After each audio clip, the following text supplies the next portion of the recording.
This is the Peter Greenwood Show. I am at the Edinburgh Fringe, and I have somebody who's got a show up here. And I don't want to say it's an unusual show, but certainly a different show. Could you tell me your name and your show title, please? My name is Alex Robbins, and my show is Meet Mayor Max.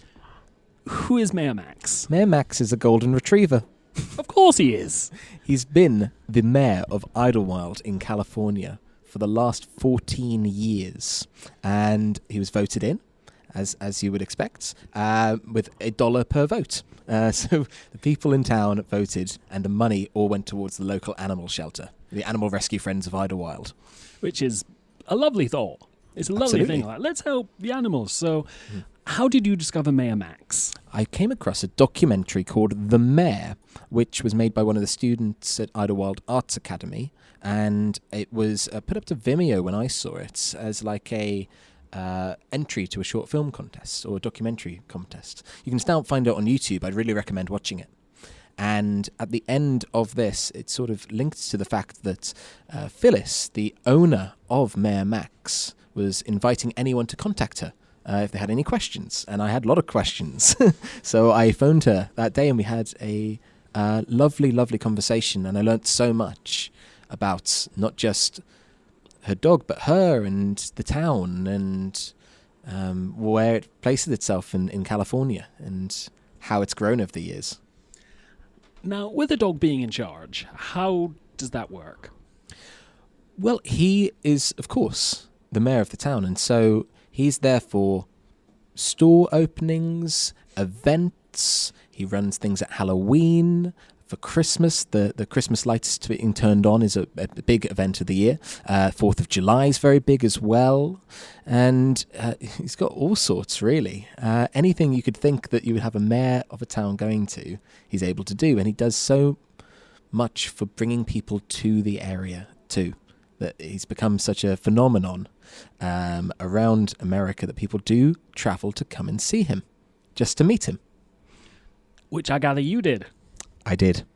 So you met Mayor Max. I certainly did. And I flew over and arrived on the 22nd of September in 2023. And on this day, I met with Mayor Max, but also Phyllis in person, and her husband, Glenn, in person for the first time. And it was just so welcoming and warm, and they gave such a lovely view of not just their town, but how they see the world and how they want the world to be. And what were some of those views they had about the world? It's that we can all be kinder to each other, and that there's the golden rule is there for a reason of do unto others as you would have done unto you, and that sometimes I like to call it the golden retriever rule, just because it links to the dogs. Do you know what? I've been sitting here fighting, like, how was your flight? Was it rough? And very good. Would you say, I feel I've let us both down. There's a lot of good dog puns in the show, don't worry. Amazing. I am both amazed and kind of horrified. So, what else did you do with Mayor Max? What was that journey like, and how did that become the show we're here to talk about? Well, I went to go and volunteer for the mayor's office. So, majority of people working with Mayor Max are volunteers because Phyllis and Glenn, they need people to help traffic to pass by if the mayor is taking up a lot of space in town, if there's a big group, but also to give out stickers, to give out free ties for all the deputised pets. There's lots of people who help out at the mayor's office, and so I wanted to be one of those people, and I went on to help out at a wedding. I took Mayor Max to a wedding with Glenn, and we also did a wedding photo shoot that week. This was all within the first week I was there. But I also got to see the rest of the town with other townspeople, like Rick, who's sort of like a cowboy in town. He went and gave me a tour of all of the famous homes in the area, which is so lovely and so informative about how this town came to be, and also all of the really famous people who had lived there over the years. Drop some names. Elvis Presley. Who? That guitar guy, right? Yeah. I've heard of him. Yeah, there's a lot of people. I'd recommend looking up people who've lived in Idlewild over the years, because it's a lot of artists. So people who want to work in LA, but then want to live not in LA. Idlewild's the place, because it's a 2 to 3 hour drive. So it is a bit far. It's it's far for travel, but it means that you've got that isolation, that community, that up in the hills, you can walk around in nature, while also being sort of close enough to go and do the big city stuff too. And how did you get on with Mayor Max personally? What a question! Did you like each other? I would like to say that we really got on, absolutely, and that it wasn't just Max by himself, because he also has his sister Meadow. And at the time when I was there was the two dogs who were with Mayor Max II, who were Mitzi and Mikey, and they're a little bit older. And sadly, since I've been there last, Mikey has passed away. So Mitzi is still with them, so they go around as the three mayors now. So it isn't just Mayor Max by himself. He has a family. He has an entourage. Yes, and I feel like I get on with all of them, but it was Mitzi and Mikey who got extra excited and jumped up. There's some photos of me getting licked all over my face, by these dogs. Meadow and Max are a little bit calmer, but they still have that puppy energy, because they're only, must have just turned, and a birthday's coming up. I believe they're turning 4. Age means nothing to golden retrievers. What's that in dog years? Yeah. I'm not sure. We'll never know. We'll never know. Because I don't do maths. I don't know if you are a fan of maths. Not on this show. It's illegal. No. There would be no maths here. Could we phone Mayor Max? I know it's like 2 o'clock in California.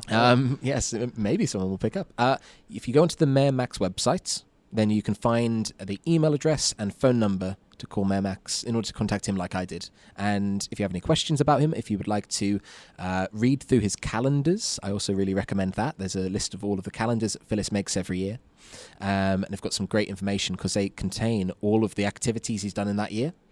And if you really look, you can find when I've been in the calendars. Does Max know you brought the show to the Fringe, and to a greater extent his owners as well, who are probably more cognizant of it?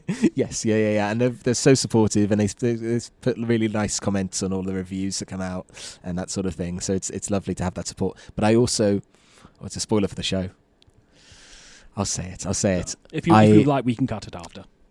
I went back to Idlewild a second time, right, and performed the show for them. That's amazing. So it was a different version of it. It was shorter. It was like a scratch version, because I wanted to be making it in town. And so I took my interviews. I'd done some use of verbatim in order to create a piece about the mayor. And it's developed and become longer and changed over the last year and a half. But they saw a version of it already. Yeah. And how is, I don't know when the last time you saw Max, maybe FaceTime Max. How is Max? Because he's been mayor how long? 14 years, did you say? Well, he sadly passed away a couple of times in that time. So there is multiple Maxes. Okay. There's Mayor Max I, who was the one who was elected, who sadly passed away just 2 months into his second term. And then Mayor Max II, who was brought in along with Mitzi and Mikey. And then now we have Max III and Meadow, who are the new co-mayors. Talk about Nepo babies. It's more like a monarchy than democracy in a way. And what is next for the show, Art of the Fringe? Because this sounds like it could be a video. Did you film any of this? Is it a video documentary? I've got some bits of filming, and a lot of photos, and in the show you get to see a lot of those. But really, I'd seen a lot of people had filmed already. And you can watch lots of documentaries about the mayors, and you can find all of the newspaper articles and blogs and everyone's, TikToks and Instagrams about him. But I wanted to make a piece of theatre. So the plans for the future of it is that I would love to tour it around my home county of Cornwall and also up to Devon, and take it to rural areas, just like how I did the show in the Village Hall of Idlewild in California. I want to be doing it in the village halls around the southwest of the UK. And hey, fingers crossed, we get some theatres in to see it here at Edinburgh Fringe, so that we can tour it even more widely. But I'd also really want to say that this is my first Edinburgh Fringe. Oh, really? I'm only up here because of the support from the Edinburgh National Partnerships Programme. And that is funding and support from the Pleasance and my partner venue of Theatre Royal Plymouth. And they have been incredible. It means that I can take a show for the first time, that it's a huge amount of not just the marketing, but the PR and the fees of putting things into the Fringe. It's all covered and it's all supported, and there's someone there to answer questions if I need. So it's a really wonderful opportunity for me to take the work I've been doing in the Southwest over the last 10 years of my life since I've started working at the Theatre Royal, all the way to now to a different audience. So I feel really privileged to be able to have these audiences and to have this opportunity to bring in reviewers and theatres who might not always be able to travel to the Southwest. What if Warner Brothers did like a gritty reboot and they recast Max as a cat called Maxine? Would that work? Maybe. I'd pay to see it. I think that's something you could start working on now. If you write the spec script, we'll pitch it to Warner Brothers together. Okay. And I think this is a $1 million box office idea. It could be, but it depends on people knowing about the original Max. Yeah, and that doesn't erase the original Max. The original Max still exists. Why a cat? Because it's the opposite of a dog. That's fair. And if we're doing a gritty reboot, cats are more moody than dogs. They are, yeah. Dogs are very open and kind and unconditional love. Cats, they've got conditions to their love. Yeah, like a golden retriever is lovely. That's not gritty. That's not dark. No. But what if you put an eye patch on him? On the dog or the cat? The dog, would he then be gritty? Do you He think? might be gritty, especially if you put like a silver streak of hair, silver streak through his hair. Yes, we're thinking Metal Gear Solid characters. We right? are becoming more Metal Gear Solid. Yeah. Especially because I was thinking of cats, and cats like boxes, so Yes. that doubles down on that. Yes. This is a $1 billion We're idea going now. somewhere. Yeah. Where can people find out more about you and your show online? Please go to the Pleasance website and type in Meet Mayor Max. You will find that we are on at 12:30 p.m. That's lunchtime, not midnight, every day at the Pleasance Courtyard. And what has been the audience reaction like? We've had wonderful reactions and we've had some wonderful reviews come through. And if you want to see more of those audience reactions, please go to my Instagram, which is not Alex Robbins. Alex, thank you so much for coming in. Thank you. Meet Mayor Max is playing every day at 12:30 p.m. at Cellar at Pleasance Courtyard, every single day up until the 31st of August. For tickets and for more information, go to edfringe.com and search for Meet Mayor Max. Until next time, I've been Peter. Bye, everybody, bye.